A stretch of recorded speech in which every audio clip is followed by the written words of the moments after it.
Baby, so go. Got that I need. Baby, so go. Got that I need. Baby, so go.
The following is a presentation of iRacing on PTRTV. We'd like to thank all of our channel partners for their support. Please like and subscribe to the channel, and we hope you enjoy today's broadcast.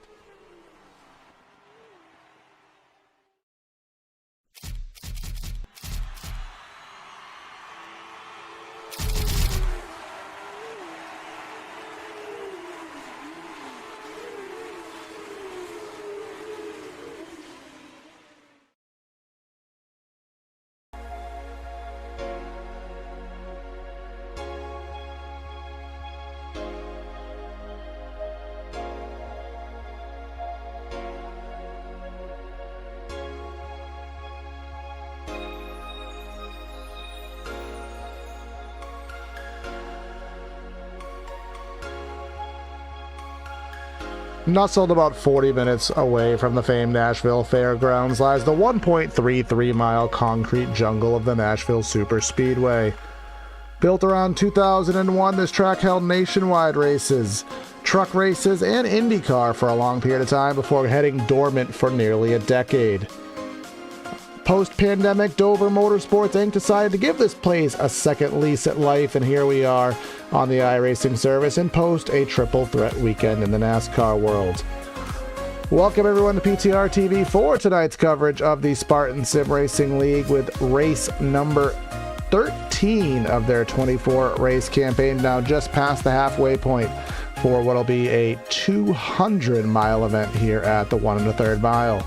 Of course, it's going to be myself, Corey Silva, in the booth, along with Andre Grunbush here, and of course, I'll be the ones pushing the buttons in the backgrounds. Andre, we had a race last week at the... Where were we last week?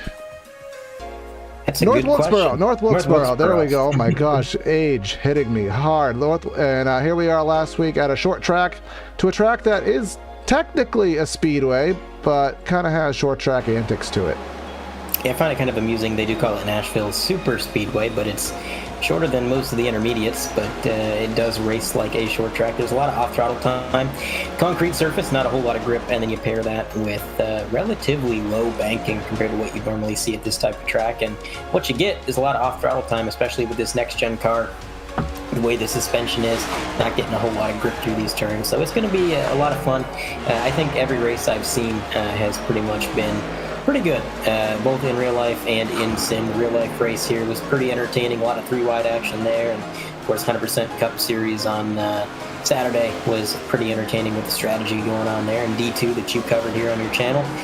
It's been good all the way around, so I'm looking forward to it. Yeah, I think yesterday in the real world, one of the best races I've seen, period, in the NextGen era, or even probably in the last 5 years. It was a phenomenal race here at a track that was getting written off as being the most boring on the circuit. When you have the Nashville Fairgrounds and a terrible short track package, it's kind of weird to say that I'd almost rather come here based on what we currently have in the NASCAR world. But let's head down and give you the point standings very quickly before we get any further in tonight's affairs. Justin Levine after the most recent group, so another driver with championship eligibility has been crowned, but Levine up by only 3 points as he was not present at last week's race at North Wilkesboro. Really tightened up the point standings there, and I'll go down and seeing if I even see him. Oh yeah, there, he's here tonight. Timothy Latham there at Bolito, Hickson, and Jorgensen.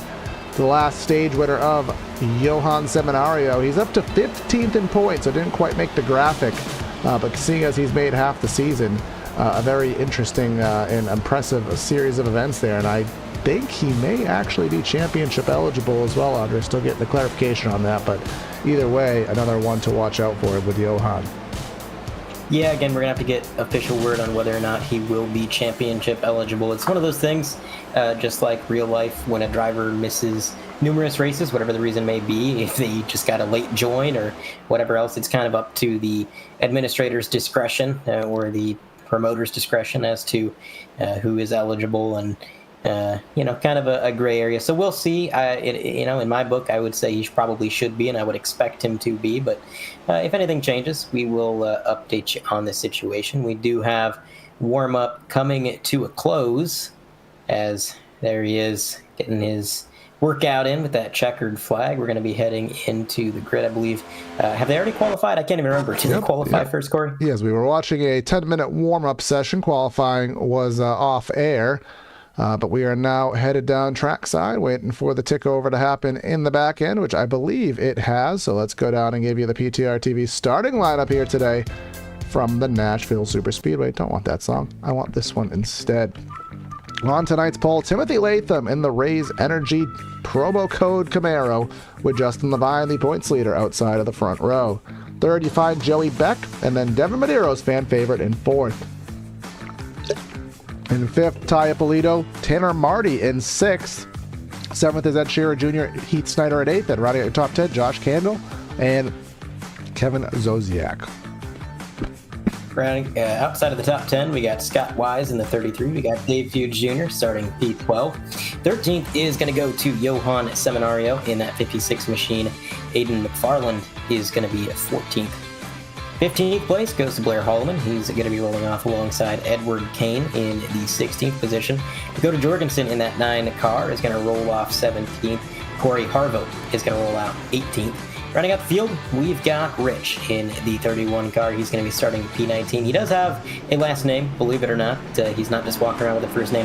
The iRacing software is kind of weird when you use nicknames in a league.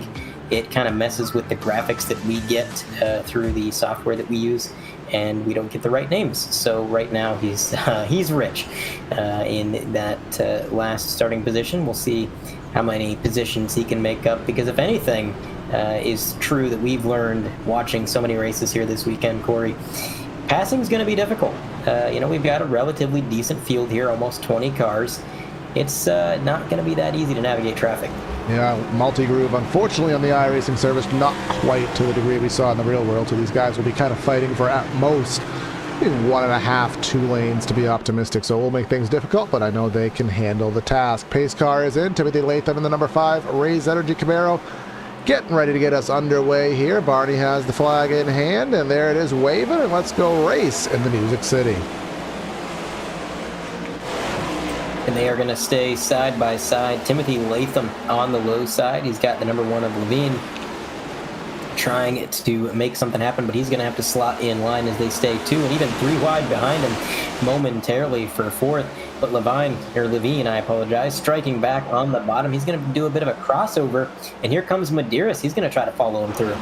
Yeah, Devin Medeiros have been told that he has got some practice in, so we expect a better run than Trends have had by Medeiros there. I thought he was going to go for a 3 wide there on the flat, entering turn 1, a very optimistic move. Thought better of it here very early in the affairs, but Levine still working underneath Latham. There's some wiggles on both the halves going down the back straightaway. Yeah, there was some contact back on the trial one. I think it's because these drivers know track position is king. Whoever can get out front may well drive away with it. Due to the aero package that iRacing currently has, the tire package, and so they know it's important. You got to get out front early, and they're not afraid to trade some paint, despite it being very early in this race.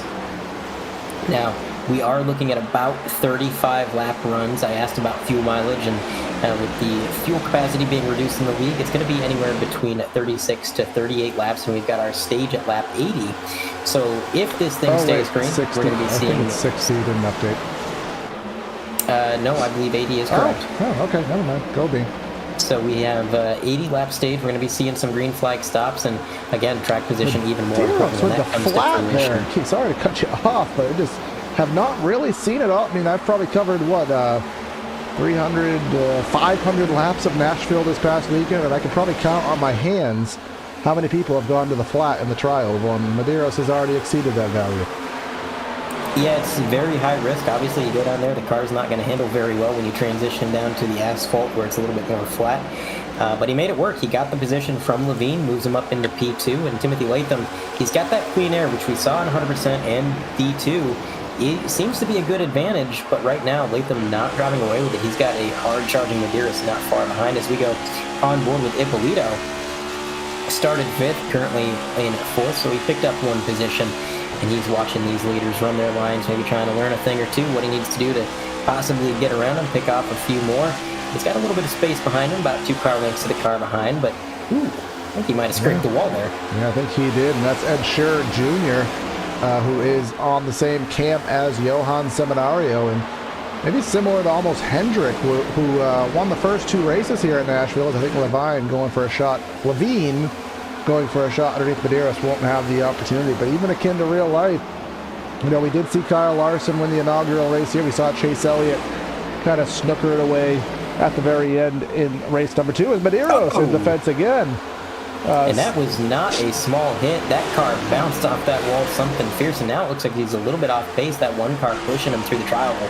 Yeah, the point I've been trying to longhand get out is Hendrick hasn't been very well here, and thus far in the event, you see those Abruzzi Camaros there of Scherer and Seminario not having the same fiery speed, at least very early in the event and through qualifying. So interesting, maybe this track not their cup of tea, or maybe it'll come later in the event.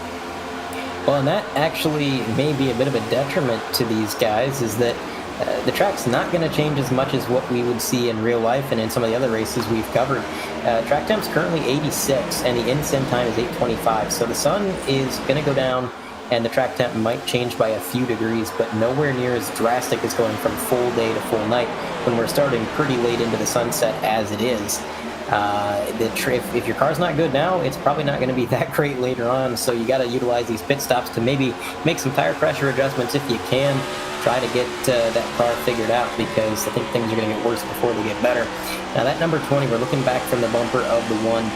I noticed he does have some rear damage on the rear bumper. I don't know if Levine got into him when he got into the wall and lost that momentum, had nowhere to go, but I'm curious to see if that damage affects him, because you want all the downforce and all the aero grip you can get, because you don't really have a whole lot here, and if that spoiler's been out of shape, you're not going to be having a good time. Not at all. Medeiros again going down to the flat there, and I'll try to get a little bit of a look maybe from Ed Scherer Jr.'s bumper.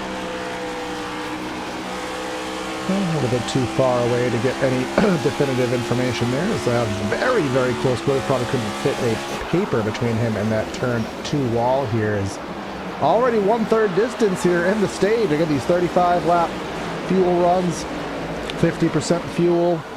So we're already just flying away in this race. Somebody having some problems here at the back of the field. Yeah, it seems like these cars are really tight right now. Obviously, open setup league, these guys can set up the cars however they want, but the running theme that I've noticed is these guys are getting really tight out of the corners, that outside safer barriers, wanting to reach out and hug them. And I'm not sure if that's down to the track temp or what exactly is going on, because what I've seen in the other races here this weekend it's been very loose. These drivers have struggled getting out of the corner and keeping that car planted, but now we're seeing the opposite. A little bit further back in the field, we do have some 2 wide. The 37 machine, he's trying to make a move, and Zodiac is going to complete the overtake. By Marty there.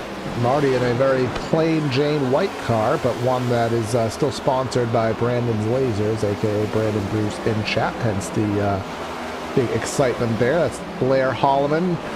Wait, is that 210 cars, or am I going crazy? That is indeed 210 cars. Somebody's got the wrong scheme. One is a 01, and the other is 10. Now, Holloman as the regular, we know his number is correct, and Edward Kane, a newcomer in the series, so and I can tell by his window banner thing there that he is likely running a different league. So we will be nice to the new guys. We want him to come back, but let's just get that fixed for next week, my friend.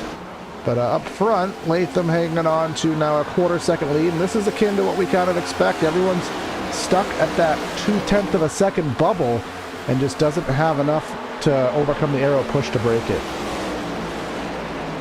Yeah, you're exactly right there. The handling is a struggle for these guys right now, which really surprises me. We're early in the run. Tires are still pretty fresh.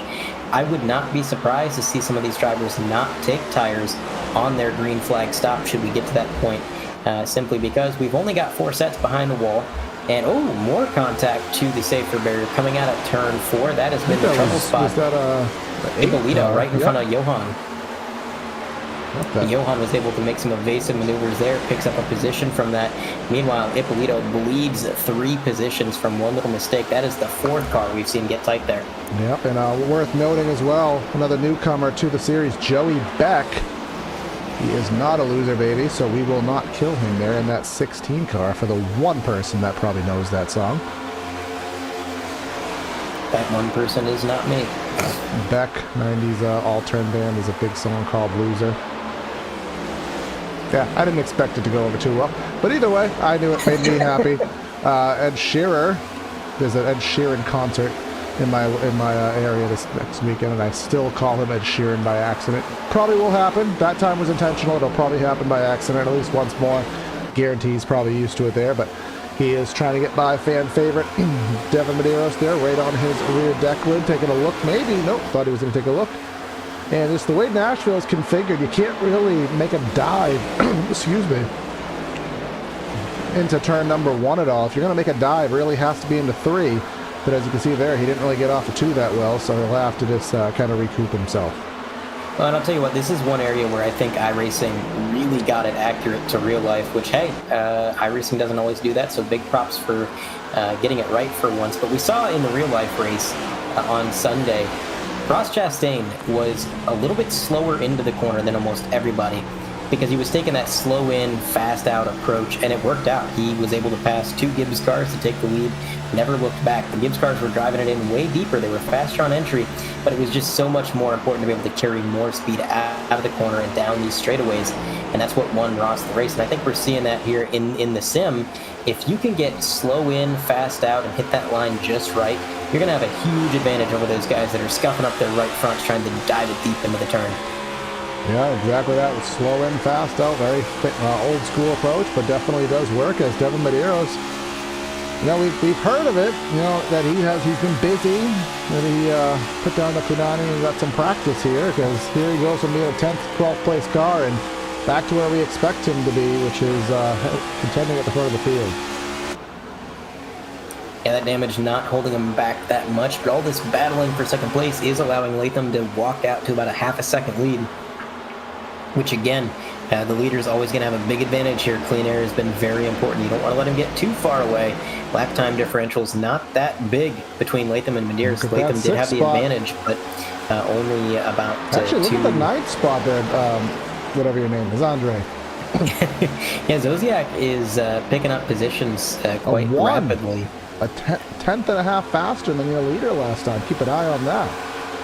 Yeah, he's been flying this whole race. He's picked up a few positions, and he's not really made much of a battle out of any of his overtakes. It seems like he sets them up, knocks them down. A lot of speed under the hood of that 37. Speaking of on the hood, is that a ladybug that's a flower ladybug?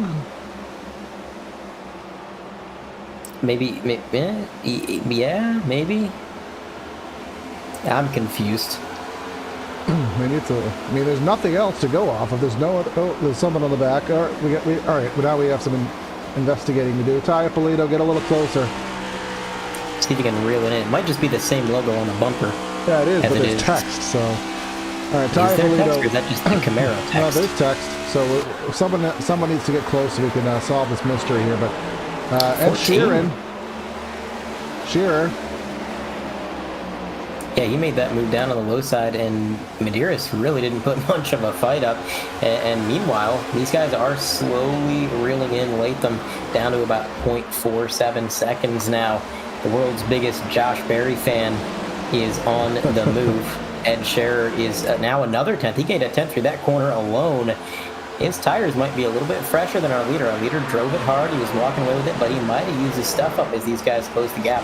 But the beauty and the curse, I mean, we will both be optimistic and pessimistic at the same time. The beauty and the curse of the 50% fuel load, as my voice is just going all over the place right now, is that you don't have to save the tires that much. You're going to have a big balance shift going from 50% fuel load to essentially an empty tank, so that will radically change the fuel, the weight distribution in the car. But you're not having to save tires for 70 laps, as Johan almost murders the pack of Devin there.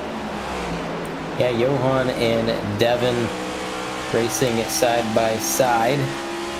He is trying to make that move. He's not going to go to the flat. He's not quite as brave as that 20, I don't think. He's going to keep it on the concrete. It's the advantage going into the corner, but in the center of the turn, looks like the 20 is able to gain good momentum. Not enough, though. Johan Seminario picks up another position, takes that final step on the podium. He's third, and while that's going on, we do have a battle for the lead. We talked about how Shearer was reeling in Latham. Well, he is there. He is within striking. Wiggle. Now it's just a matter of figuring out how and where he can make the move. He goes to the flat. He marked that 2 times in this race alone, and that's going to pull him up along side by side. through the corner. He's going to carry good speed in, but that number 5 has good center speed, so that should keep him relatively side by side coming down the straightaway. It's going to be a drag race. That number 5 not getting much room. Scherer has really pinched him up to the wall. Going into the corner, he's going to dive it down low. He is clear. Could it be a crossover from Latham? No, not enough momentum. We got a new leader. And Timothy Latham, though, he's a very procedural driver. I do expect him to learn and apply some new tactics to make sure that he can sustain a little bit more next run, with pit stops coming up in a few short laps. Aiden McFarland, another one of the new drivers here, along with Rich, back of the field, and then Corey Harville. Usually Harville's a little bit better here. Oh, did he get close?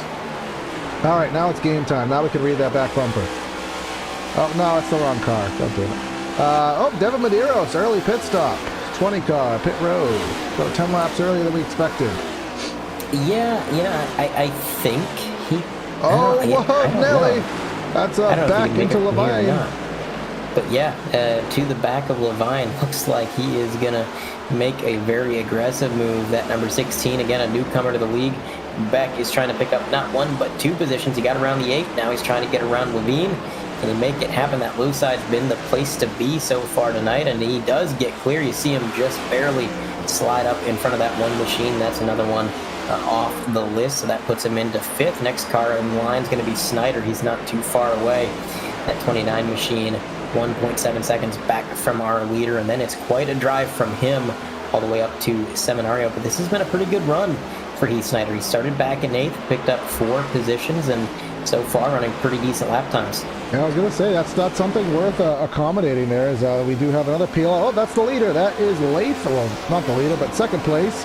Latham coming to the attention of his crew. Again, you got from the top dog that about 35 laps was the pit lap, but I think these guys are just doing an even split down the middle, or very close to it for the stage. Oh, stage does end at 60. I knew my graphic was wrong.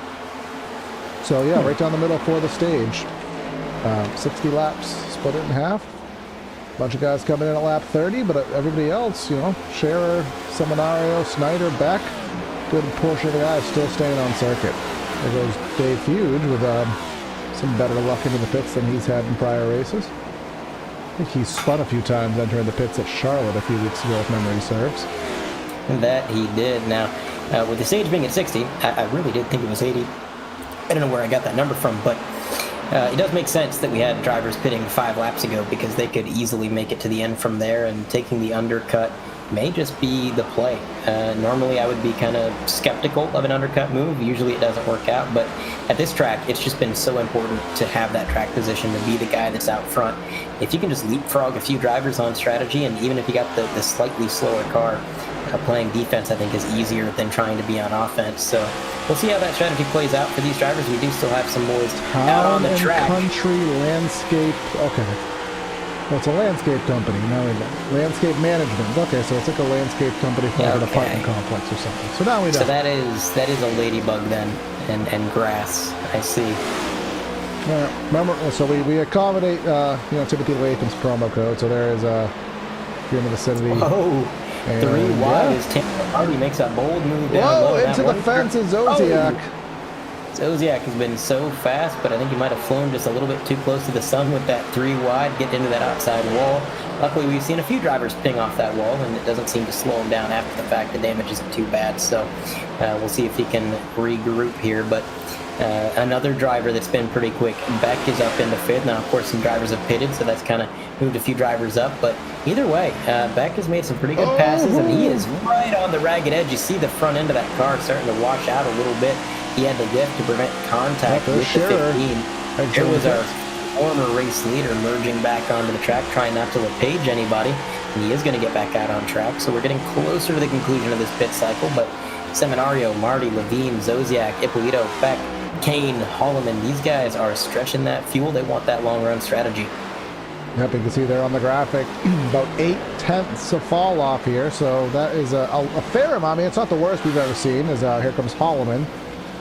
It's not the worst we've ever seen, but it is still a long portion of time there. So you have guys who've already been out 3-4 laps on this fuel run. So that is, maybe 4 or 5 seconds that Seminario just gave up, but he's going to give up no more as he's going to come to the pits and he's going to bring a party with him in the arrears there.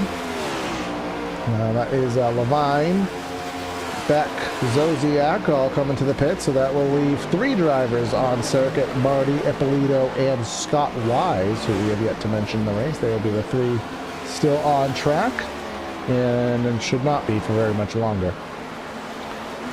Yeah, again, I think the maximum that they can go if they've been driving full bore the whole time is about 38 laps. If they were saving, maybe 39 or 40, but really no need to save, so nobody's doing that right now. So, yeah, it's going to be concluding that pit sequence pretty quick. Tanner Marty heading down to his pit stall, probably going to take 4 fresh goodies. I haven't really been paying attention, but I believe I did see the jack stands go up, so they are taking tires. They are obviously trying to finish the stage out strong.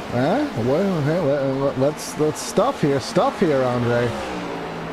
8.1, so he actually did not take tires. Okay, so I was correct at the beginning of the broadcast when I said some drivers may refrain, only 4 sets over the wall. As well as Mr. Johan, so that's team play right there. Yeah, a little bit of teamwork trying to share the strategy. But let's look at stuff here, shall we? Because Scherer, he is about 11 seconds back. Well, now 10 seconds back. All right, so now we have no data because Scott Wise is in the pits right now. But we'll see what. So let's get the gap here. If I can speak, that'd be fabulous. Entering turn 1. Start finish. So what's that, a gap of 3-4 seconds, something like that? That was lost solely by Johan pitting later. Yeah, about a second a lap, and he stayed out 4 laps longer. So we'll see if he can reel them in at all. Not too many laps before the end of the stage, so maybe not any point in getting too aggressive and risking anything, especially if you're still in position to maybe get some stage points, and the gap is that big. But Scherer's still 1.1 seconds over Latham.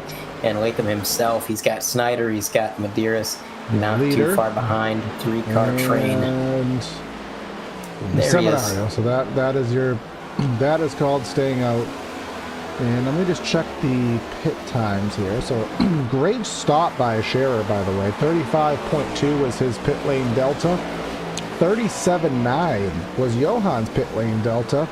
And they both had very comparable pit stop times. So that is solely getting into the pits, getting out of the pits, and then of course the stop itself and maintaining pit speed. Because you know, if the pit speed's 45, there are guys that know how to manipulate going 46 and 47 without getting busted, and then there's guys that just go 44. So you know, a lot goes into maximizing your pit stop sequence. As we do have Timothy Latham going for the lead using that short run pace. He is going to take the lead, and mind you, he has older tires than the guys he just passed. So we're sure that Latham took 2, or took none. Latham did take 4 tires, 14.2 on the pit road. Okay, I was going to say more information. So he's Snyder 10.9. That'd be a 2-tire stop, right? Maybe. So of course, you know, let's just go back to a little iRacing roast, if we will. So in real life, a 4-tire stop is around 11 seconds now, 10, 11 seconds. I know we've seen one under 10 seconds as well. For some reason, even though we do have the animation for the single lug, pit stop times are still 14 seconds. I don't know why they haven't changed that yet. So a 10.9 in the real world would be 4 tires, but I don't know what that is in the virtual world. I think that's 2 tires, and maybe even 8.1 and 8.6 is fuel only. Actually, I'm more keen to think that that's probably what the situation is. Maybe the 14 in the 56. Let's pull up, let's solve the mystery here. We have the technology. Let's pull up the lap times once more. So a 97. Yeah, 6. They just took fuel only. Look at those lap times right there. Yeah, those are the same lap times they had before they came in. So fuel only for those drivers, they're going to have a full extra set over the wall compared to Latham and Snyder and maybe even Medeiros, who I believe all of those drivers did indeed at least take 2, although I have to be keen on believing they took 4 tires at least in Latham's case. So again, iRacing, you know, they don't want anybody to be able to see exactly how many tires the next guy took because they think that it would impact the strategy, and it might be too information to the competition. But really all that does is make things difficult for the commentators, because if you really want to know how many tires someone took as a driver, all your crew chief has to do is keep an eye on whoever you're focusing on, see which sides go up, and then you know.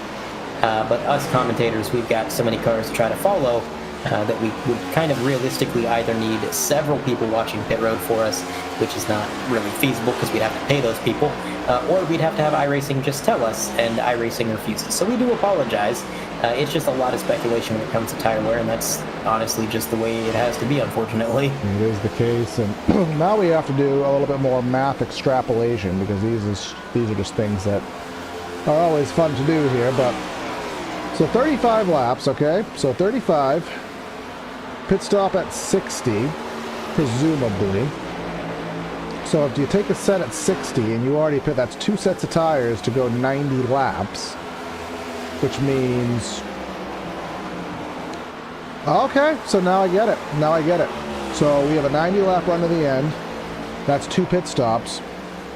So that way, if you skip a set now, that's a strategy set in the second stage.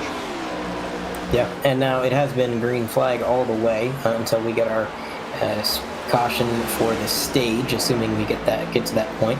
So I'm not going to say that having a strategy set is all that important right now, but who knows, things could change. Maybe we get a rash of late race cautions, and that strategy set becomes very important. You never know. Never hurts to have a set behind the wall, especially when you look at Scherer and Seminario, these guys who took no tires.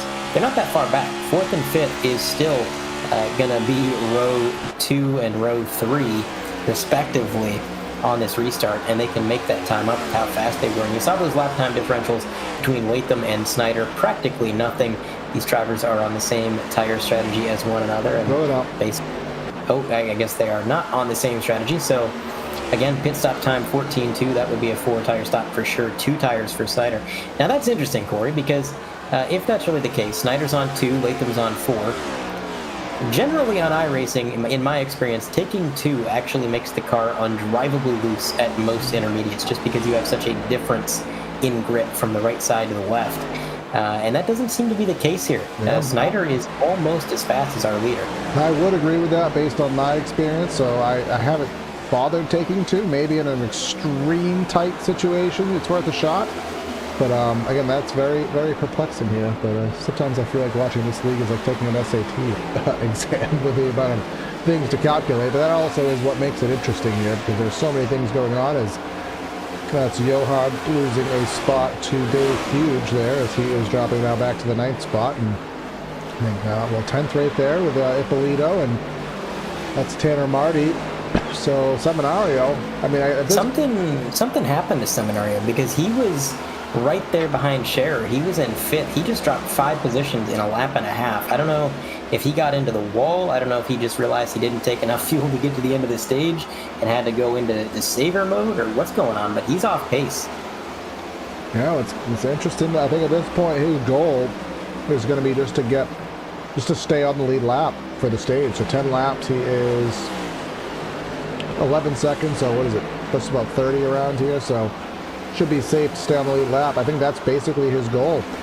But then you have, like I said, his teammate, Edward Scherer there, still on that 2-tire stop strategy, and he's still chugging along in 4th just perfectly fine. So very interesting to see the difference there.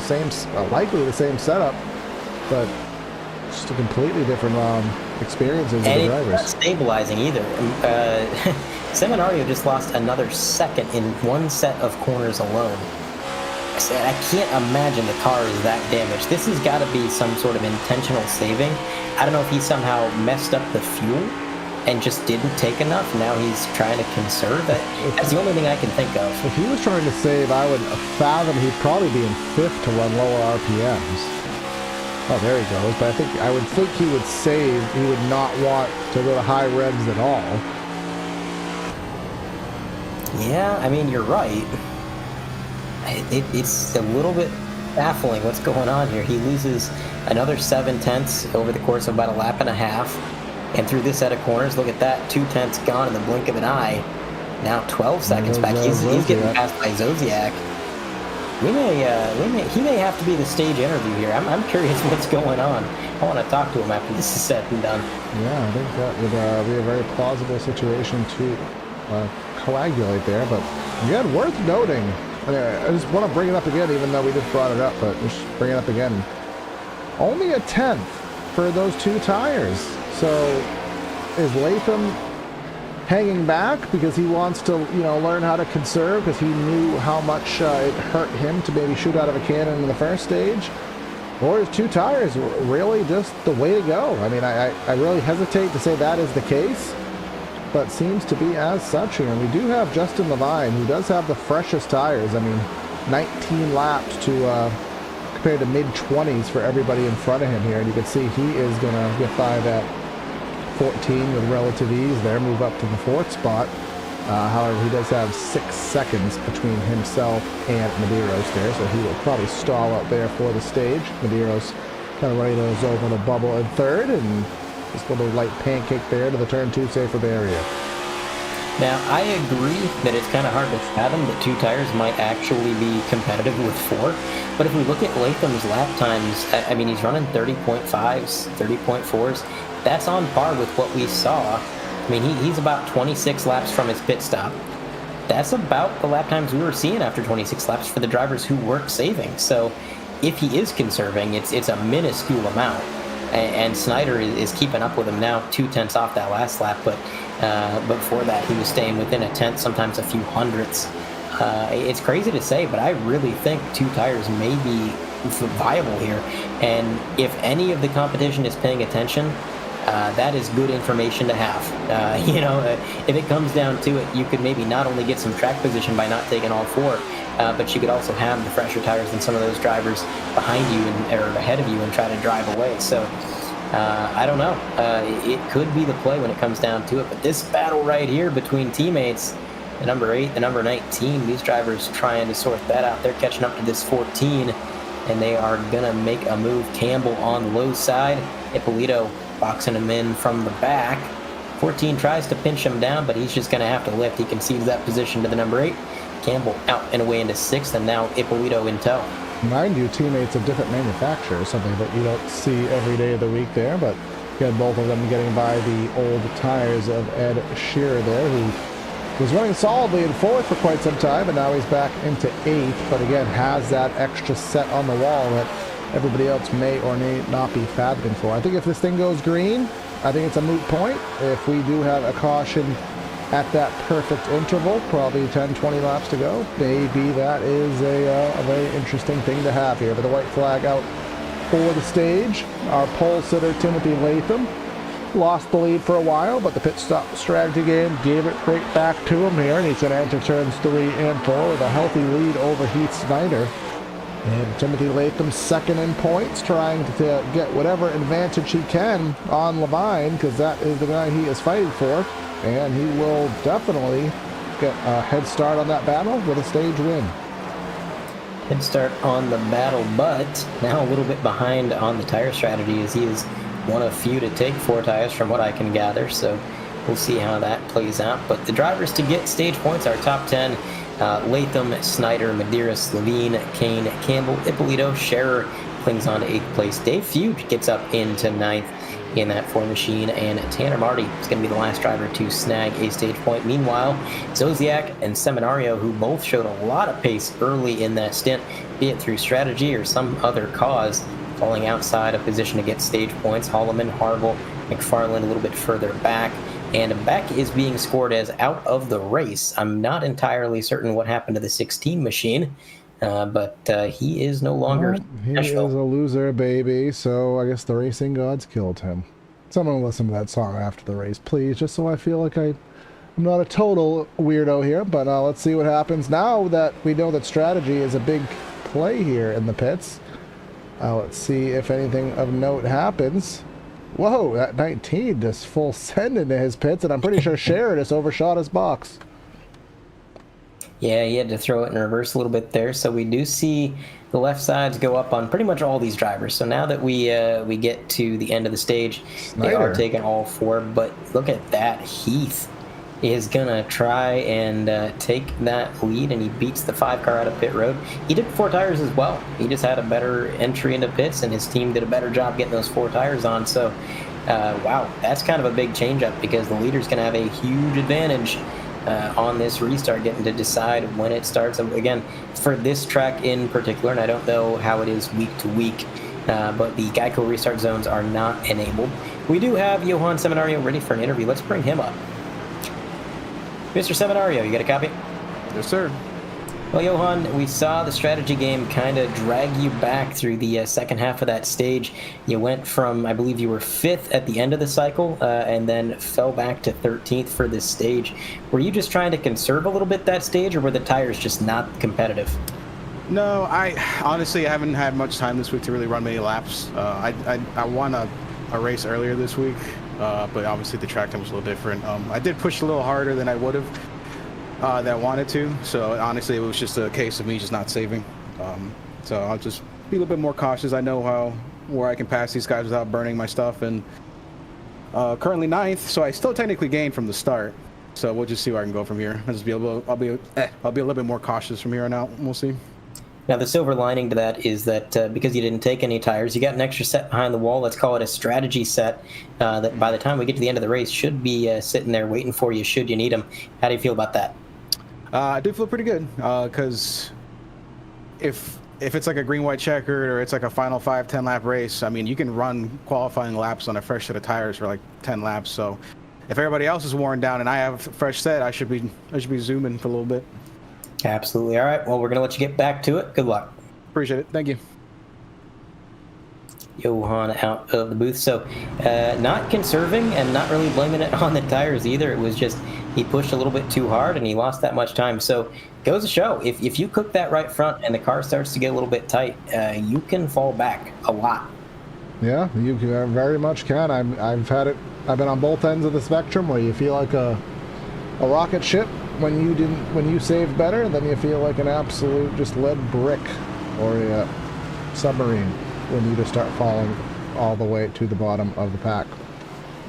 Too soon? I'm not getting on any submarines. I'll get on a submarine sandwich. You know, pastrami on rye.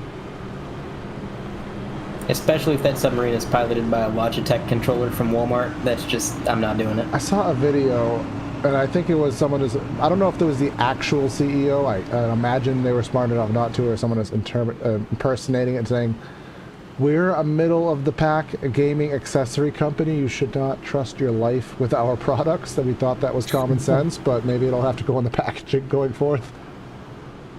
I mean, trusting your life to a gaming product is not a sentence I thought I would hear today.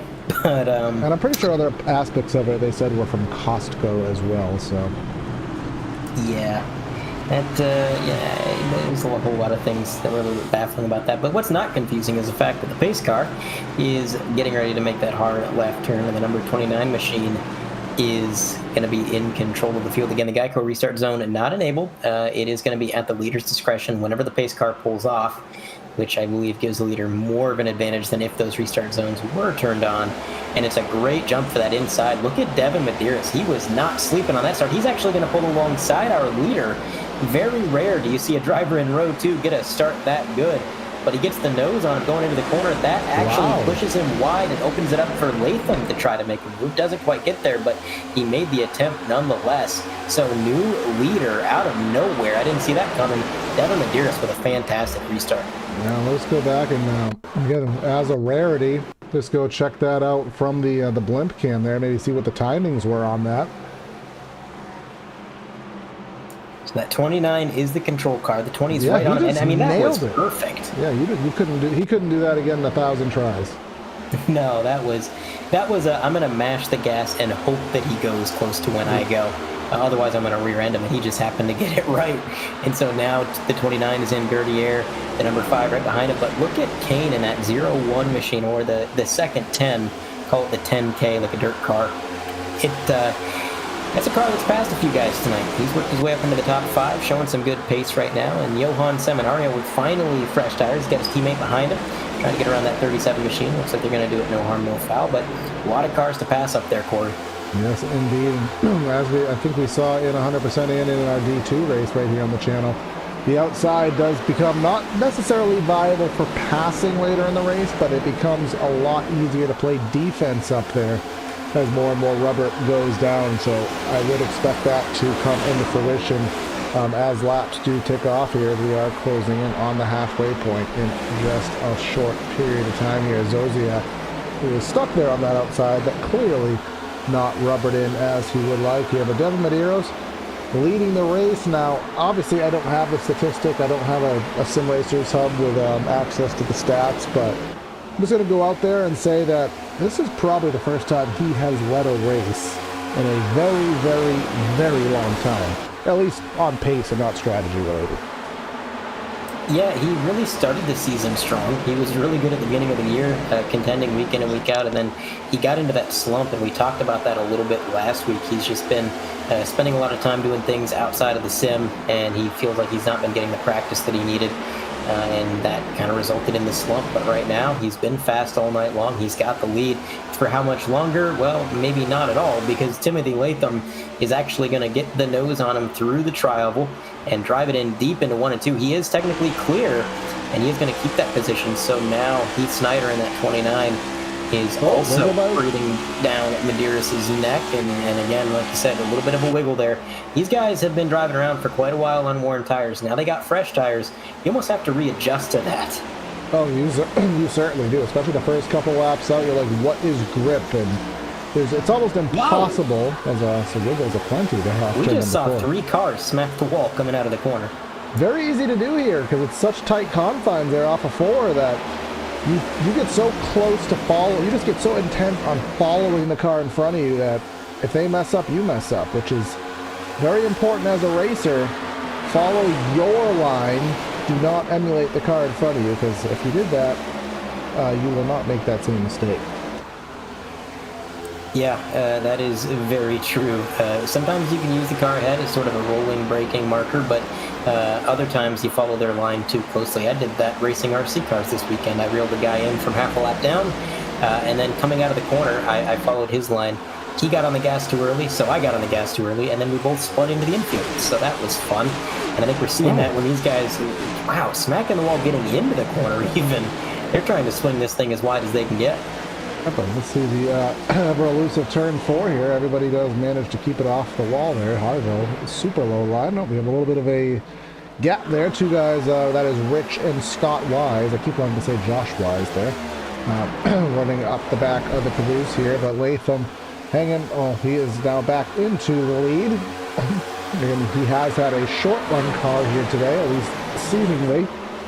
And Snyder closing in on Medeiros here. Now Medeiros has that dirty air on the front of his car, and there is that damage that you may or may not have reported a little bit earlier. See that very small crumple there just underneath where it says Camaro.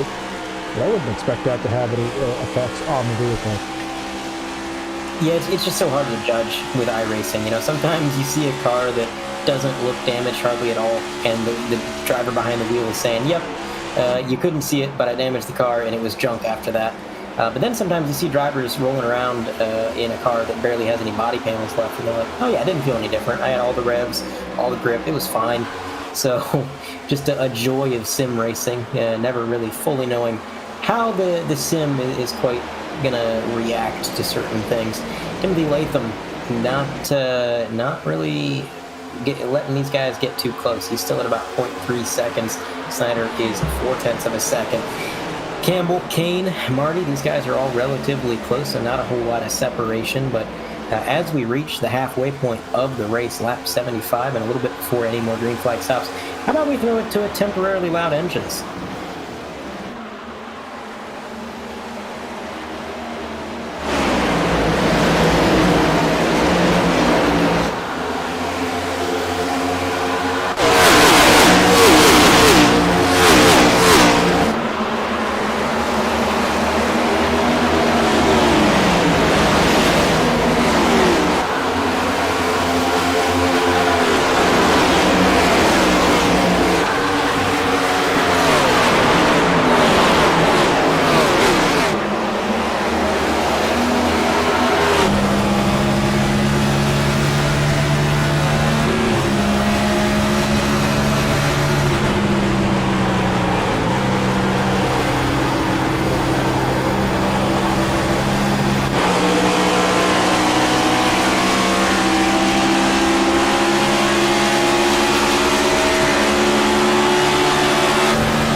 we're back here after a brief enjoyment of engine sounds at full octane values there. So let's bring the ticket back onto the screen here. Lap number 80 here. So we now pass the halfway point in tonight's race here. Side-by-side battle between Kane and Campbell there. Is Campbell on the high side and that 10 trying to dig down on the bottom. And because as I talked about, that outside becomes a little bit more viable, not necessarily for passing, but does make it harder to complete the pass. The guy on the inside gets bogged down. The guy on the outside has just enough grip to make a pass there, as that's Johan with the dive underneath Tanner Marty there. Yeah, you know, it's not easy to pass on the high side, but it can be done if you get a really good run. We saw that in D2 that you covered, and also the 100% Cup Series a couple times. It wasn't super common, but this is a good battle. Johan Seminario in that 56, and Tanner Marty just holding strong on the high line. More and more rubber has been laid there. Whoa! Devin Medeiros. He's not the landscaper sponsor, but he sure should be. He cut some grass right there. Is it over is the question, because he didn't enter turn one at a very proper angle there. Let's go back and... No, and that's actually going to check up Johan. Johan had to shift lanes there. But yeah, just a hard smack to that outside wall. Yeah, and then right there... Snyder, I was like following him down there. I want to get a look at that from Snyder's onboard if I can. Taking another look at our PTRTV instant replay. Heath Snyder, it's going to happen right in front of him. Devin bounces off the wall. Yeah, he got loose, kind of overreacting to it. And again, we mentioned the danger of that transition from that little bit of banking down to the flat, and it is a completely different surface. You're going from concrete to asphalt. That'll get the car loose, and that's exactly what happened to Devin. But full props to that 20 machine. Devin wheeled that thing. That very easily could have been a I'm going to slide down to pit road type deal. He brought it back up on the track. Over. Where's the Chris Daughtry? It's not over. Let's do it right this time around, as he hasn't done in the last 3 circuits around this racetrack. No, and he's got to be careful, because again, iRacing for the last year and a half or so has an accumulative damage model. So the more you hit the wall, the more that damage does add up over time. So you don't want to be doing that too often, and I think he unfortunately may have his handling impacted by that already. Okay, so we have our first chat roasts being accumulated right now.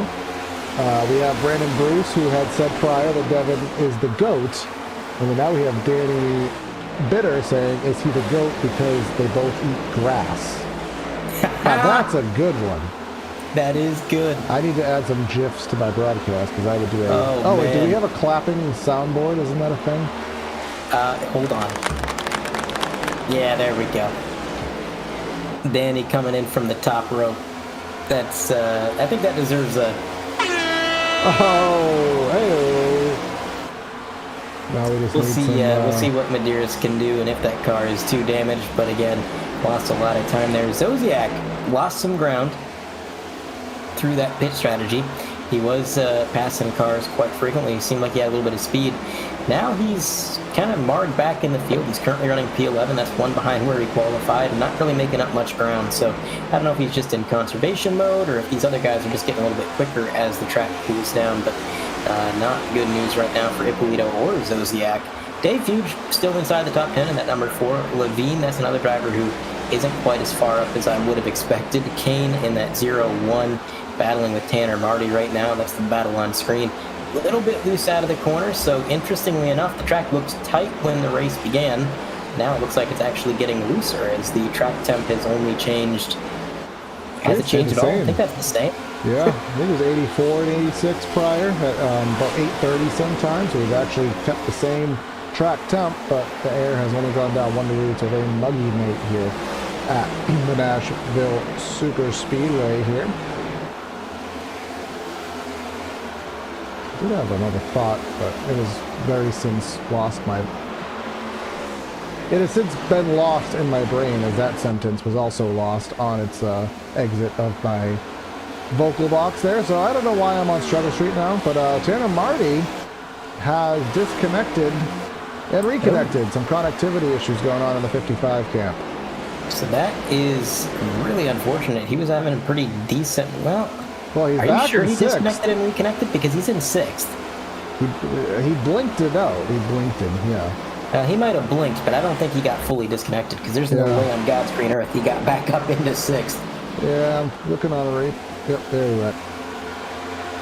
Yeah, and then he's going to reappear here at the end of the trial or somewhere there. Yep, Yep, right this- there. The magic. The magical disappearing Tanner Marty. Able to hold up the number 10 here a little bit as they go too wide behind him. Both of these drivers looking to make a move on Heath Snyder. Tanner got a really good run out of the corner, and he's bringing Levine behind him. That 0-1 machine having to... technically, he's got the right number. They're just in the wrong order. Having to concede that position. Tanner Marty. Oh, contact to the 29. Careful in that grass. Bring it back up safe. Good save. 29, Heath Snyder. Wow. So is, by that logic, is Snyder also a GOAT now? Ooh, I got a double one there. That was a good one. We do still have to talk to Dave, because there is a setting here that says add sound, but we need permissions. And I don't know how to do permissions, and if I don't know how to do it, I'm almost positive the admin does not know how to do it. So we'll have to work together and find a way to add custom sounds, because that will only bring this broadcast to the higher level, or the worst level. There is a soundboard you can get on Steam. It's like $3, and it just plays over your mic, and you can have as many sounds as you like. It's actually a lot more convenient than the Discord one. So, maybe a future broadcast tool you could look into. Is it free? $3, and it goes on sale for like 99 cents all the time. All right, well, that will most certainly put in the expense budget here at PTRTV Incorporated. Not an actual incorporation, but just for figurative terms there. But there goes Johan to the inside of Josh Campbell, putting that 56 up in the second spot there as they slam doors there very nearly on corner exit. So, talk to his interview. Well, I didn't run a lot of practice. I overshot. I tried too hard. Strategy put me in the back. He gets a reset, and now he's, we say Delaney doing Delaney things on Friday and Saturday nights, while Johan doing Johan things and putting this thing very close to the front of the pack, if not there. Yeah, he is marching through the field, gaining many positions since we kind of last checked in on him. We do have a few drivers coming down pit road. Ippolito, Dave Fuge, they are headed to their boxes and kind of kick-starting this round of pit stops. But Johan all the way up into P2 now. He is running Latham down only 0.3 of a second back now, and he is consistently clicking off laps that are a little bit quicker. Are we gonna get close enough to see that hashtag promo code Temptation? We'll have to find out. It looks like we will, because for Timothy last time it was a 30.65, and for Johan it was a 30.29. And Timothy, he's going to make the late call to come down pit road. I think that caught Seminario off guard about as much as it caught me off guard. But he's going to get that car service. Now it's going to be the 56 and the 14, and Levine as well. We talked about him being a little bit further back. Well, he's up to third through all of this pitting and everything like that, running some decent lap times himself, but we'll have to see. The undercut definitely won the first time around. We'll have to see if that's the play this time. Yeah, well, is it? Oh, yep, here comes Johan and his teammate. Both looked like Johan was a little bit harder there on entry and a little bit less smooth, but gets down just fine. So that probably means it's going to be a good sequence for him. Now, Levine has been given the lead here, and now he will battle with that's a lap down car of Scott Wise, 3 laps down in that number 33 Martin Truex-esque ride. That's Ed Kane in second, and some more pit stops. I believe Tanner Marty has come to the pits here with this terrible camera angle that I'm stuck with. There we go. So Tanner was, I believe, running 6th before the cycle began. He stayed out a little bit longer than a lot of these drivers. We did have Johan come down pit road as well as his teammate. We got 4 holdouts. We've got Rich, Snyder, Kane, and Levine. These drivers just trying to squeeze a little bit of extra fuel out of the tank. Maybe they got that Smoky Unic hollow roll cage fuel full of gasoline. Who knows? Yep, the old story of they said you had to have this exact size fuel cell, but they didn't say you had to have this length of fuel hose there, so you can essentially double it and still be quote-unquote within the 1960s era rules. Quickly that was outlawed, but as they say, if you ain't cheating, you ain't trying. So here comes Ed Kane. Yeah, you know, Smokey thought everything was great till he got to the inspection center and heard. Oh man, they're showing us a black flag. Hold on. That's the beauty of the soundboard. $3 on Steam, ladies and gentlemen. You can just record anything you want, all the dumb memes. Not sponsored. I like doing stupid things. We have the number 29 down pit road, and that leads Just Levine, working his way around the track. The final holdout. He's probably hoping for a caution, but at this point, we have gone at 99, soon to be 100 laps caution-free, at least caution for cause.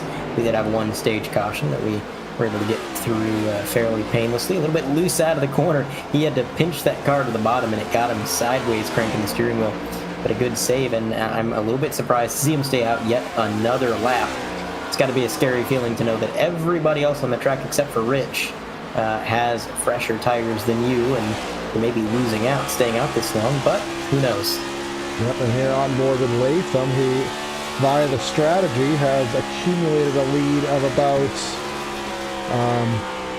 I'll see that little dot. That's how big of a lead he's managed to get.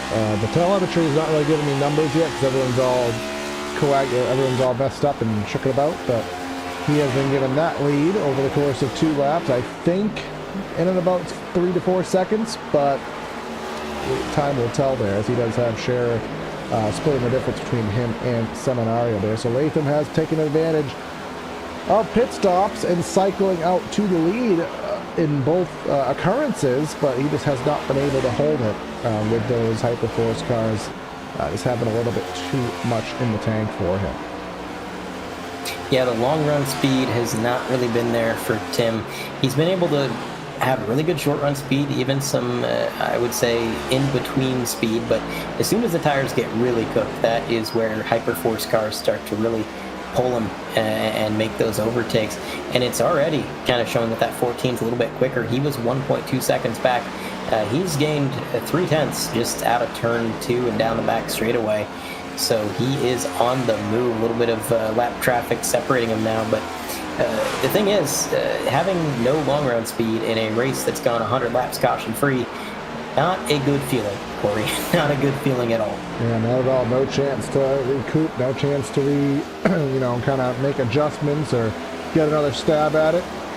It's just a matter of, it's all cumulative, and it's good, and it's also frustrating because you always wish, well, I never get the caution when I need it, but if I don't need it, that's when it comes out. Well, it's just the way that racing goes. And speaking of cautions, that will probably come out. Our next race at the Atlanta Motor Speedway. That'll be on July 10th, and our last race of this group, July 17th, at IRP. So cautions will probably be aplenty in the next 2 races, if I'm imagining things, and we will be off next Monday, if you're watching this live, for the July 4th vacation week.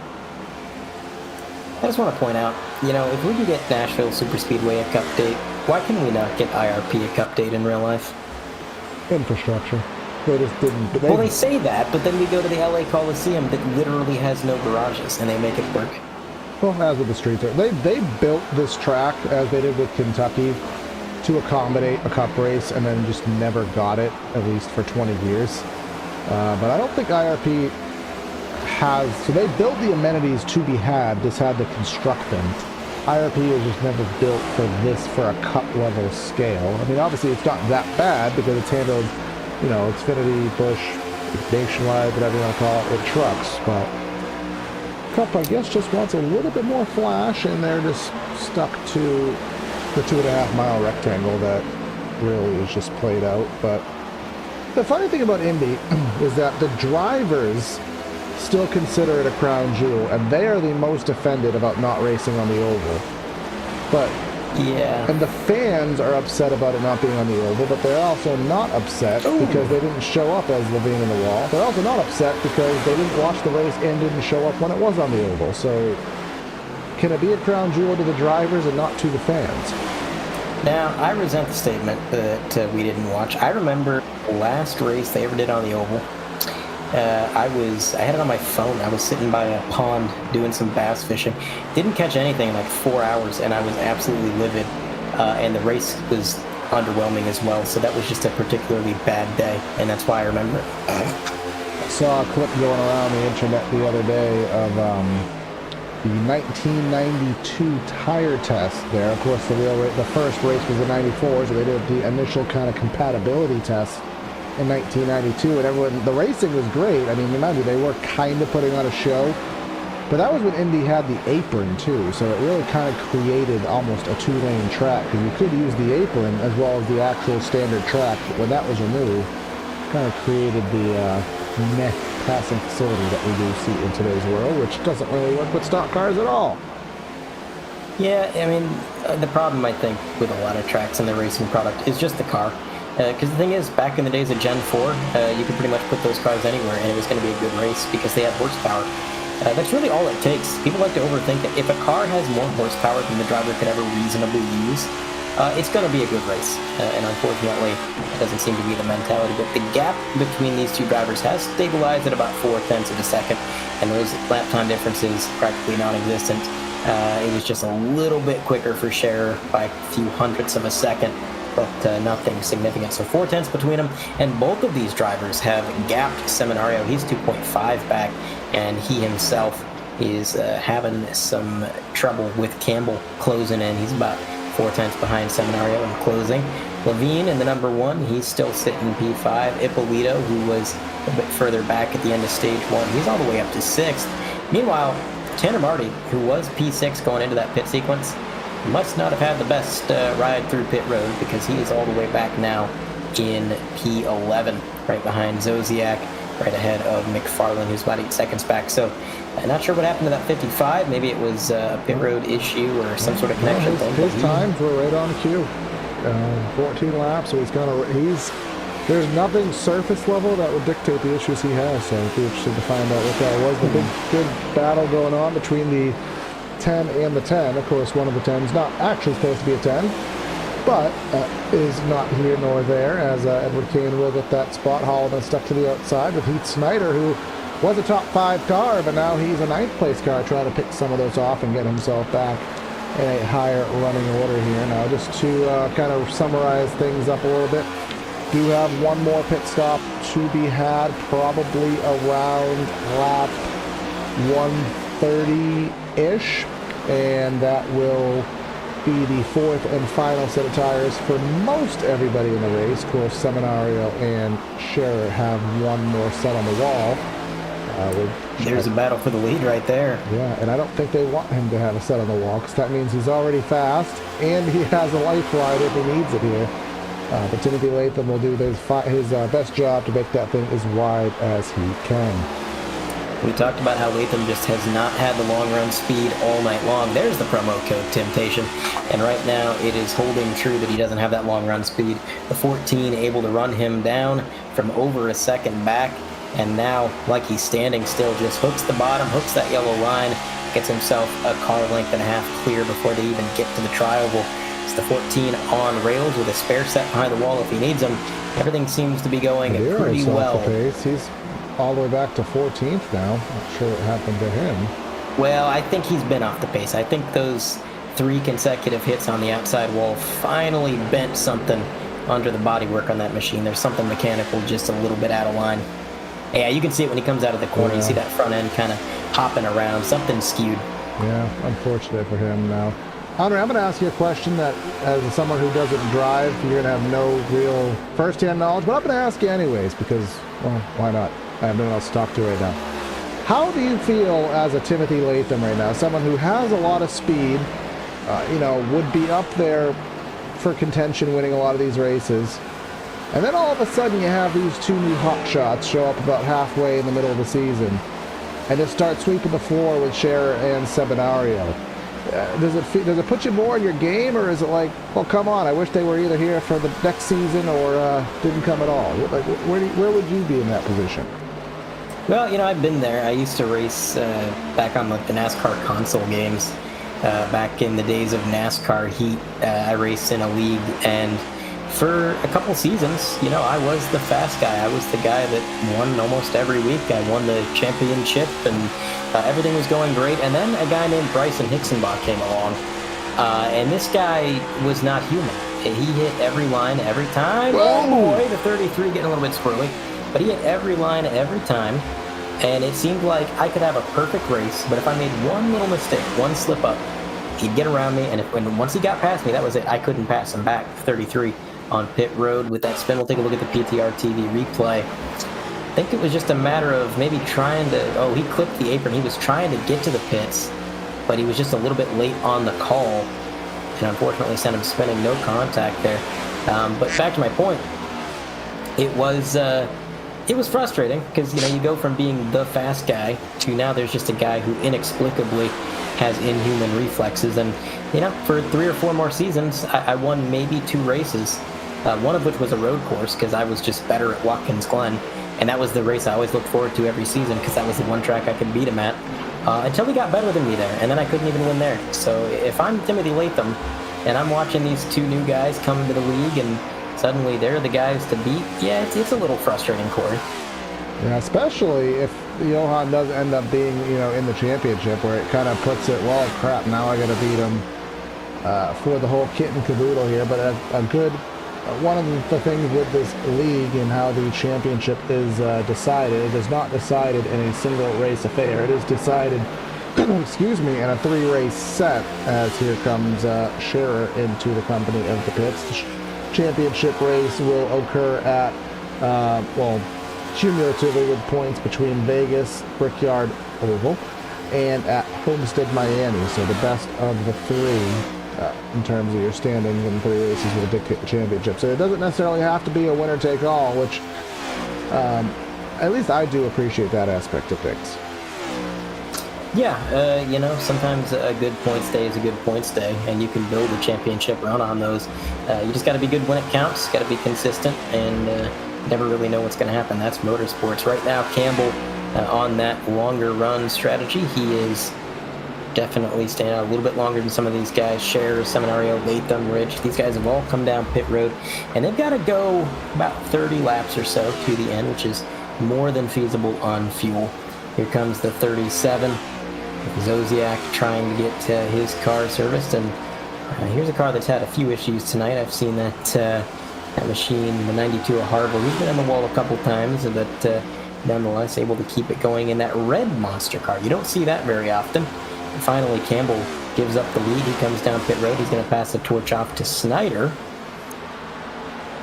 And Snyder staying out now. It's 23 laps, so people are shortening this last stage naturally because we will not need to run as many laps to finish this thing out. Currently 28 to go, so Snyder 23 laps in. So you don't want to run it long because you're not going to have enough time if you run it long to use the freshness of the tires. So really kind of pitting now, or at most I'd say 125. Is probably going to be the latest you're going to want to come down, because the advantage, just the stopwatch and the time remaining, is just not going to allow the tire advantage to come into full play. Yeah, definitely not enough laps left that staying out and having those fresher tires is going to be the call. And I don't think that's any different now than it was at the beginning of the race. It seems like every single stint, the short run or undercut has been the prevailing strategy. So Snyder definitely taking a bit of a risk here. Now, if a caution were to come out and these drivers had to take a free wave around and go to the end of the longest line, that would help them with track position. The thing is, the only caution we've had after 124 laps has been for the stage. So it's been a very clean race. And as a driver behind the wheel, you got to think about, let me put on my Larry McReynolds cap. What are the trends of the race? And, well, the trend of this race is green flag. It is certainly the case. I do want to do a little advertising here, if I can. So I have been roasting a league admin in our Friday and Saturday series here, and we are having a commentator / broadcaster versus off-the-pace league driver battle. Who is the fastest driver? And we are doing it at Rockingham under the lights. You may ask how that is possible. We don't have lights on it. So what we're going to do is we're going to get about 6 to 7 volunteers to park themselves on the apron in road cars that have headlights, and we will be racing our NASCAR Xfinity cars using the illumination from parked road course cars with headlights. So if you would like to be a part of such event, please put it in chat and get a hold of me, because we will need volunteers to act as pseudo headlights to light up a track without lights. Great ideas by Corey Silva. It's going to be Corey versus Damar Sickenbottom, who of course is an admin for 100%. And it's going to be me versus Cody Bird, who you will have heard in the Saturday broadcasts. So Cody and I, we're pretty similar in pace. That is to say, we're very close in talent or lack thereof. So it would be basically two idiots who don't know what they're doing trying to navigate a dark track, Yes. which is always a good time. And then Corey versus Damaris, I don't know what the pace difference shakedown would be there, but it'd still be entertaining, I'm sure. But either way, back to what's going on track. Heath Snyder is absolutely dedicated to this longer run strategy. He's going to be pitting likely with only 20 laps remaining. And I don't know. I just don't see any way this works out. But The caution strategy, I mean, he still has the set on the wall, as does Seminario, as does Scherer. Now let's just kind of scope out the time here. Oh, finally, Latham did not come out on the... Whoa, Snyder there pit very abruptly and right in front of a couple of front runners there. But yeah, Latham for the first time did not come out ahead of Scherer there. You can see Latham getting about to be passed by Seminario there, getting passed by Devin Medeiros, who has yet to pit. His race has gone astray. But let's see where Scherer is in relation. Oh, we can't even see him. He is up by 4 seconds ahead of Latham at present, so he really nailed the strategy. And just to add to it, Latham doesn't have a set of tires on the wall. If something comes out, he's up a creek. yeah, things falling apart late in the race. The short run speed is really all Latham had to use. That's all he had up his sleeve, and that's not even helping him now, because in the short run, Scherer is 5 seconds up the road, and Seminario's right behind him, trying to make the pass, making his life a little bit more difficult as well. So not too great. And that's kind of the story of Latham's season, is it not? I mean, he's had so many good runs this year. He's been up front so much, but it seems like it always just unravels right at the end. Something happens. Maybe it's an incident, maybe it's the strategy, maybe the car just isn't fully there. But unfortunately, Timothy just not getting the results that his speed really would say he should be getting. It's just one of those things, you know, you got to be good when it counts, and he's been good for the first 95% of these races. Yeah, he did get his first win of the season. Of course, he was last season's champion in the inaugural SSRL campaign. Was the last season's champion. Got his first. He got a win at Auto Club, but it was deemed in post-race that he had a restart violation, and his race was encumbered.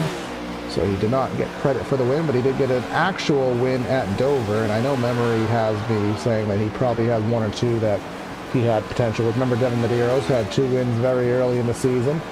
Jason Baker, who is no longer a part of the league, he had 2 wins and he was a group winner, so he technically had championship eligibility, but I think that is clearly going to be wavered. And then Justin Levine, he had 3 wins on the season. And ever since essentially the entrance of Johan specifically, those wins have been a lot harder to come by. And now even Johan having to fight his own teammate, who for the first time, at least in SSRL, and even I'm going to even go as far to say in the D2, which does have a lot of league kind of companionship there. I think the first time he has been on the top of his teammate there. Yeah, and not by a small margin. It's about 4.5 seconds over Seminario. Now, of course, once Johan can try to get around the 5 if he can, he'll have open road ahead of him. Maybe he closes in, but the thing is, clock's ticking. We've got 18 laps to go, only 30-second lap times. There is not a whole lot of racing left here under the lights, and if you want to make a move, you got to do it now, and you got to turn on those afterburners. Unfortunately, those afterburners aren't going to do much when you got the 5 car in front of you, and right now he's just getting the windshield full of #code temptation. Indeed the case here. So we haven't done it yet, and I think this is as good a time as ever, as the race is almost over, and not much is likely to change barring any catastrophic events. Let's go through the field. Ed Scherer leading this race up 6 spots on the day and showing that dominating speed. Timothy Latham, the pole sitter, led a lot of laps, but unfortunately passed here by the long run speed. Johan Seminario doing his best to get second, up 10 on the day from his poor qualifying effort. Justin Levine rolling off and currently in the 4th spot. Fifth finds Josh Campbell. Solid run for him. Tanner Marty back there in 6th. Pete Snyder, looks like he has made quick work of Kevin Zosiak. So Snyder in 7th, Zosiak back to 8th. Blair Holloman in 9th. In the real 10, and in the fake 10, you have Ed Kane. And then you got the 19 at Ty Ippolito. He's currently 11th, which is down a bit from where he qualified in 5th. Aiden McFarland started 14th. He picked up a little bit. He's in 12th, so +2. Not a bad day, unless you're playing golf. Corey Harville, he is currently 13th. Very surprised to be in 13th, apparently. Look at his face. So, yeah, he's a little bit surprised by that. And behind him, you've got Devin Medeiros. He started 4th. He's gone back the wrong way. He's in 14th. Damaged car. You can see just struggling on corner exit. And then you got Rich. He is currently, well, now he's 14th. He's going to pass the 24th position. And behind these two drivers, Dave Fuge had a really good run early on. He was inside the top 10. Something happened that we must have missed. He's down to 16th, and he is 2 laps down as opposed to just 1. Scott Wise is currently 17th, back from 11th where he qualified, and that is gonna be it, with the exception of Beck, who again is out of the race due to some circumstance or another. But here we go, the pass for second place. Johan Seminario down low, hugging that yellow line and not quite able to get the run. Again, the top gets better as the night goes on. We're at the tail end of this thing, so it's not far-fetched to imagine that the 5 could play some very strong defense, maybe even take this position back. Look at that run. He's going to get out of the corner, get the throttle just a little bit quicker, carry a little bit more speed, but he's not quite able to get clear. Johan using the shorter distance around that triangle to pull back up to the door, and then we're going to do it all over again here in 1 and 2. Question is, how fast can that 5 get to the throttle? That's going to be the most important thing. That's what's going to keep this battle alive. And Johan is doing exactly what he needs to do. He's pinching him to that outside wall, leaving him absolutely no room. And more importantly, he is controlling the entry that the number 5 has to take into the corner. When he runs him up against the wall, makes him enter a little bit too high, well, that messes up his corner, gives him an advantage in this battle. So he's doing a good job controlling the track, but still not able to get second yet. And not able to do it. As soon as you think he's going to get a run, the center off goes to the 5 there as the 56 gets pinched down and has to relinquish some time, and not much of a battle behind, so they do have about a second and a half before Justin Levine enters the ball game here, before he enters the proverbial chat there. But great side-by-side racing, and that's Devin Medeiros severely off pace, who will go down to the apron, which was his preferred lane earlier, but not preferred at his current pace. And this is all working in Latham's favor, because the more times that Seminario gets pinched to the bottom, the worse his tires will fare. But he got a really good run off the 2 that time by, has the position, but you know Latham's going to surge it on in there, but this time not enough. And he is finally going to get clear. It took him nearly 4 laps of just consistent side-by-side battling before he was able to take it. And honestly, I think Latham finally just got tired of it and said, all right, man, you want it that bad? Because it looked like he just lifted a little bit and conceded. The driver who loved that battle was Scherer, who gained another 2 seconds. He was 4 seconds up the road. Now he's almost 6 seconds because of that battle. Now here we have the battle of the 10s, the imposter and the true number 10. They were side by side momentarily. The 0-1 of Kane coming out on top of that battle. And now as soon as he makes that pass, he's got his eyes on that is not right. That could not be right. What? Oh, yeah. I mean, well, I guess he drove. He hit the wall there. Maybe it is accurate. I mean, that's a powerful mustache for a 10-year-old. Yeah. So clearly, someone, and the way that I get that data. There's a Google Drive doc that everyone has access to, and people technically could sabotage it, and I'd have no way to know. So maybe someone wants him to be a 10-year-old. I don't know, but perhaps he will fix that for next race in 2 weeks' time. But obviously, the battle for second is over. So right now, not too much in the way of active battles on track. So I can just kind of summarize the event up. Of course, Latham had the pole. Had a good battle with a few drivers, Medeiros and Levine and company, and then once the tires kicked in, you saw those 2 Hyperforce Abruzzi Camaros of Seminario and Scherer take sole control of the race. Latham was able to jump in the pits a few times and get the lead back for short intervals, but was not able to sustain it. And once the only caution we have had is for the stage, so plenty of green flag pit stops here in tonight's efforts. And now when it comes down to it, you have technically the top two with the fastest cars and the best strategy, because they still have a set of tires to change if they wanted to, which nobody else does, which at this point, I don't think they would anyway. So it's 4.5 more laps for Ed Scher to get his first SSRL win, and we'll see if he can pull the deal off. Yeah, at this point, I mean, it's his race to lose. Seminario would have to make up more than 1 second per lap, which is pretty unreasonable at a 1.33 mile oval circuit. And tell you what, Dave actually might make the leader's life a little difficult here. I think he's got slightly fresher tires, and he is trying his best to get at least one of those laps back. He's kind of keeping pace with him, but either way, the 14 still with a 5.6 second lead.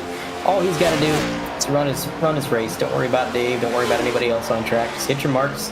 Bring it home. You could be a little bit off pace. You could take it easy. And oh my goodness. Oh my the 10-year-old. goodness. Wow. That's 10-year-old Blair Holloman. His age has been called out, and he is the cause of the first caution in tonight's event with 3 laps to go. Oh no.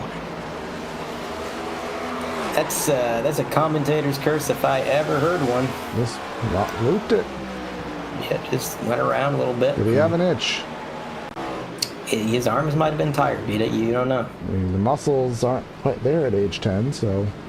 Yeah, I mean, 150 laps at age 10, that's a bit much. So, again, nobody has tires except the top 2, so, I mean, there's really no, like, why? Nobody else has tires. They all have to stay out. Why did you do that? Oh, boy. Why? Oh. Oh no. Do you have a why? Am I missing something? Like, why? I don't understand any of this. So, it's gonna be a green-white checkered. And they're gonna be back in, like, 12th. There's no way you pass 12. I mean, maybe. Maybe. So again, to summarize, Johan and Edward both stay in their stage 1 green flag pit stop. Everybody else took tires. They did not. They purposely saved a set of tires that nobody else has.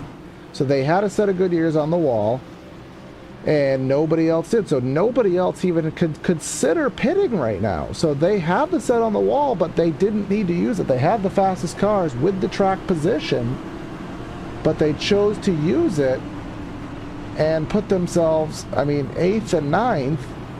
Yeah, because, I mean, okay, look, they could pass 12 cars with fresher tires, 4 fresh Goodyears. It's going to be 7, I guess. So it's still a stretch, but it's doable. But they could pass these guys, but like you said, if they had just stayed out, they were still on equal footing with everybody else. They've got the faster cars. They know they've got the faster cars, and they wouldn't have to pass anybody. They're taking the difficult route, I suppose. Yeah, I mean, there's always this slim possibility that they were bored and wanted to see if they could do it, but my brain doesn't think that's the case. No, I mean, maybe, okay, well, here's something to consider too. Timothy Latham does have really good short run speed, and I think maybe even on equal tires with 3 to go, it's not impossible to think that, hey, he's got better short run speed. Maybe he blows by us and he wins this thing on a green-white checkered. Because really, those Hyperforce esports cars have only been faster on the longer runs, which we're not going to get here. So maybe they thought he was enough of a threat in that time that they decided it'd be easier to pass 7 cars on fresh tires than it would be to hold him off on old ones. Yeah. So, well, I mean, it was... And, you know, we haven't talked about it, but Levine also has good short run speed. Every time we see him pass in cars, it's always at the beginning of a stint. And then as that stint goes on, he kind of falls down the running order. So that's 2 cars with really good short run speed. I bet you they were looking at that pretty close. All right, so we're gonna summarize the stints here so that you guys have the information. That's the number we are looking at: 31, 32, 23, 28, 21, 29, 20, and 1. Well, it's now 2. So there is actually a little bit of variation from the tire strategy, even in the top 7. So you have a guy like Tanner Marty, who really hasn't shown any sort of speed, but technically has slightly fresher tires than the leaders. But is anybody going to cause an issue for those 2 fast guys blowing through the field? Are they going to get through? I mean, I don't think they're going to wreck themselves, but will somebody else cause a mistake and wreck them? I mean, I think this is going to be a very eventful restart because I think Tanner Marty's going to have a faster car. I mean, he's got 10 lap fresher tires than the guy ahead of him. So you're going to have a bit of a bottleneck there from row 2 going up to row 1. And then you've got these faster cars, the Hyperforce cars, the 14 and the 56, Scherer and Seminario.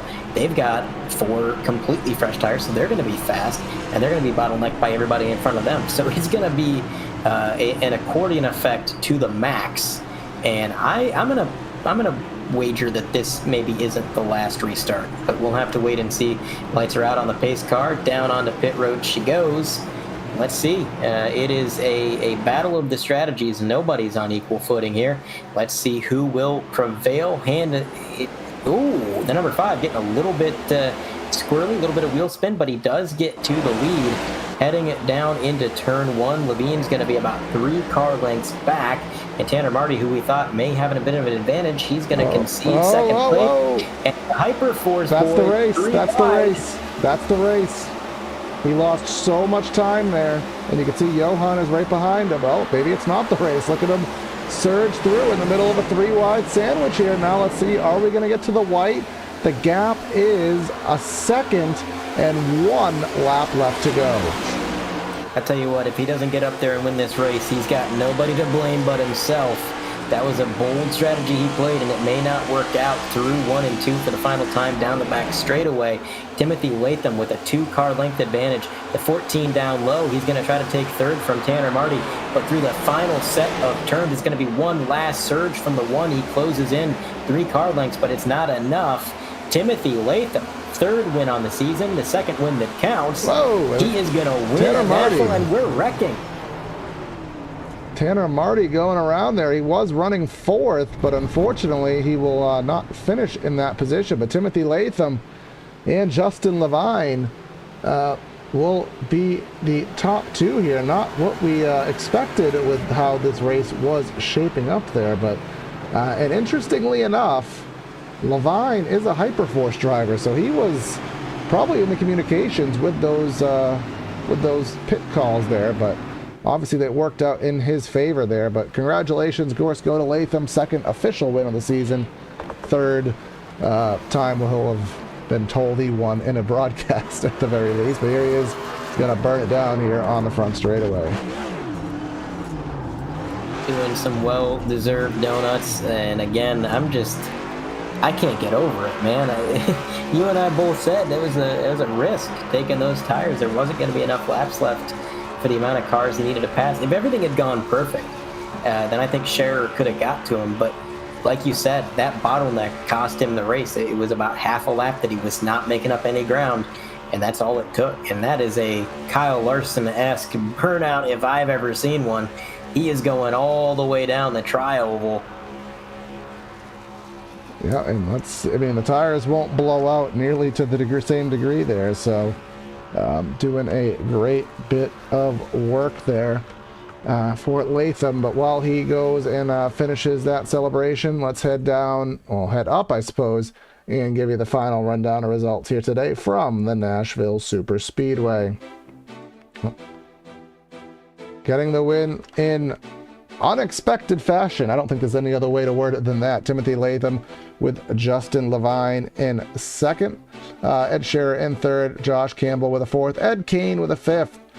Kevin Zosiak with a 6th. Ty Ippolito, Heath Snyder, Tanner Marty, and Aiden McFarland round out our top 10. A little bit further back, Johan Seminario getting a finishing position, which definitely not reminiscent of the speed he had. P11, Corey Harville is going to be P12. Rich is 13th. Dave Hughes Jr. in the top 10 most of the night, unfortunately comes home 14th. Scott Wise, P15. Blair Holloman bringing out the one caution for cause is going to be at 16th. Devin Medeiros, P17, and Joey Beck out a little bit early. He's 18th.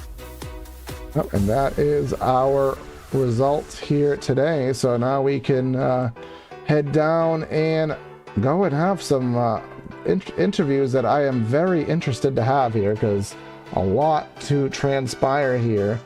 So let's get these guys situated, grab them down here on the front stretch in victory lane. Timothy, you got us, bud? I sure do. Well, I didn't expect that. And Andre and I were confused beyond all belief as to why they both pitted there. But if there's one person that's happy about it, it's you. And you get the pole, you led a fair amount of laps, and you put it in victory lane. What were you thinking seeing them pit? And ultimately, were you? Did you think there was a shot they'd be able to get it on a green-white checker? I didn't think they could win.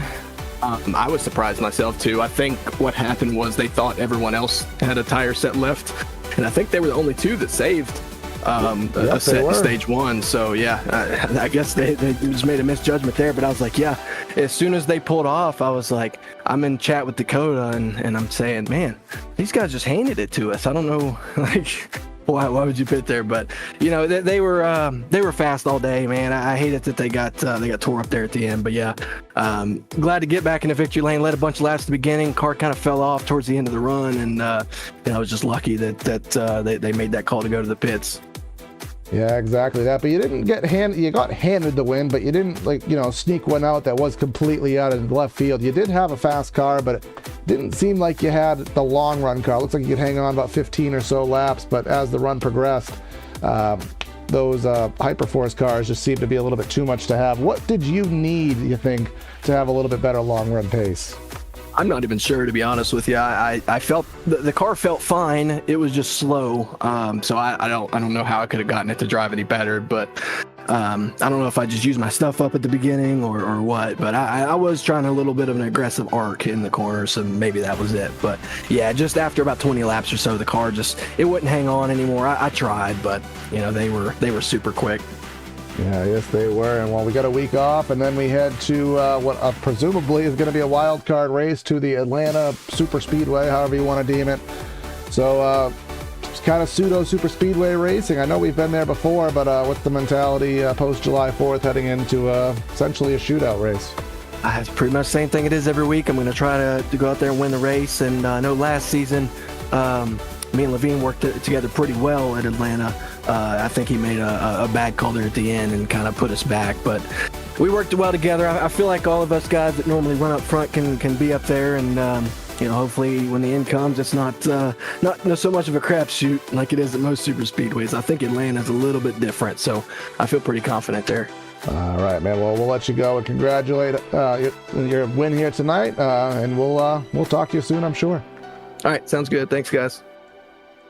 And now we have second place. Andre has caught up with another one of the Hyperforce drivers who took advantage of the strategy call, Justin Levine.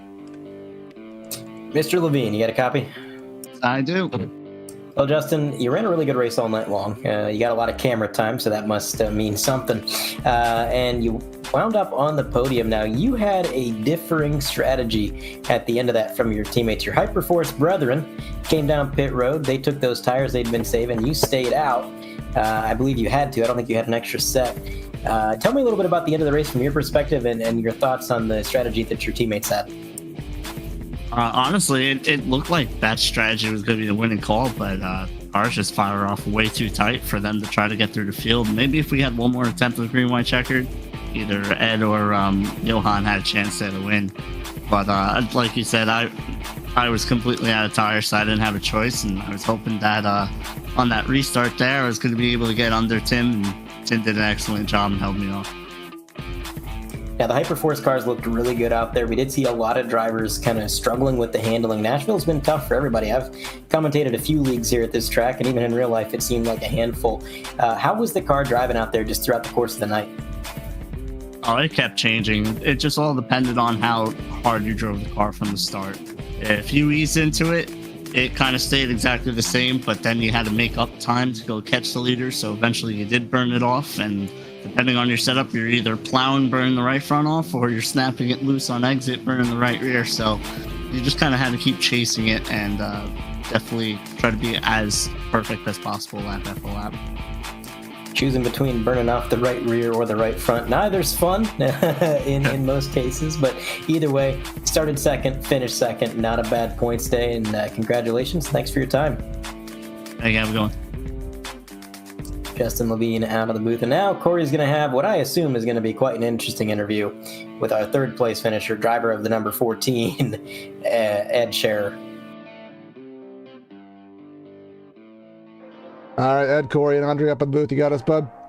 Yeah, I got you guys. Well, I don't quite know where to go with this one. We're counting you down to victory circle, and then we have a caution, and then I'm not sure if there was miscommunication there or what the deal was, but you and your teammate came down to pit road and couldn't quite make it all the way back there in 2 laps. What was the strategy call there, or the mindset in making that last second pit stop?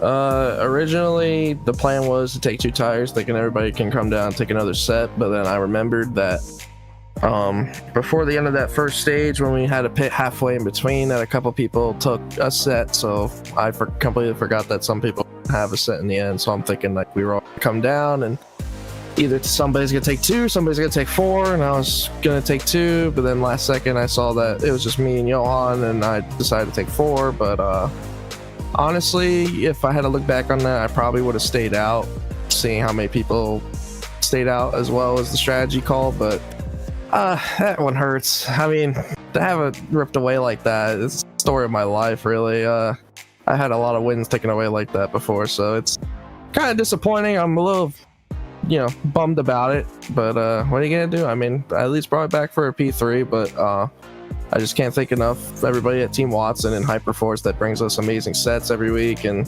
all of us, no matter what, if it's Justin, Heath, or Johan, or any of our teammates, we're always competing for wins in this league. So it's been an exciting couple of weeks being here, but yeah, that one kind of hurt a little bit.